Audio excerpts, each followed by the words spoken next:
দর্শক, বন্যার খবর সংগ্রহে এই মুহূর্তে ফেনীতে আছেন সিনিয়র রিপোর্টার মহিবুল্লাহ মুহিব। সরাসরি কথা বলছি তার সাথে। মুহিব, সেখানকার বন্যার পরিস্থিতি আমাদের জানাবেন। মিথিলা, এই মুহূর্তে আমি রয়েছি Feni teachers training college road, যেটি ফেনী সদর থেকে ফুলগাজীকে যেই সড়কটি সংযুক্ত করেছে সেই সড়কটিতে রয়েছি।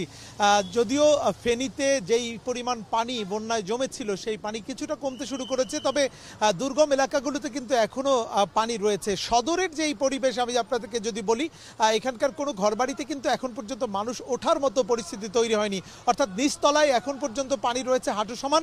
এই পানি কবে নাগাদ টানবে সেটি কিন্তু একটি বড় প্রশ্ন। কারণ হলো এই স্মরণকালের ভয়াবহ বন্যায় এসব ফেনীর প্রত্যেকটি ভবনে কিন্তু নিচতলা পুরো পানির নিচে নিমজ্জিত ছিল। আমরা যে সড়কটিতে আছি সেই সড়কটির দিকে তাকালেই দেখতে পাবেন যে এখনও কিন্তু পানি ঠেলে এখান থেকে যাতায়াত করছে গণপরিবহন সহ অন্যান্য পরিবহন। এই এলাকার মানুষ যে পরিমাণ ক্ষতিগ্রস্ত হয়েছে, এই ক্ষতি পুষিয়ে উঠতে অনেক সময় লাগবে এবং আশ্রয় কেন্দ্রে যারা রয়েছেন তারা কিন্তু এখনও তাদের ঘরে উঠতে পারেননি।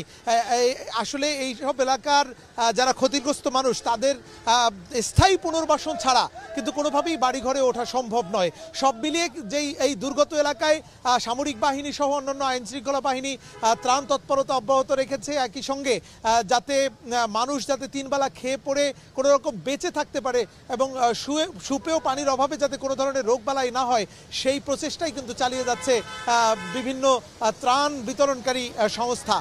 তো এই ছিল আমার কাছে ফেনীর বন্যা পরিস্থিতির সার্বিক তথ্য। মিথিলা। মুহিব, আপনাকে ধন্যবাদ।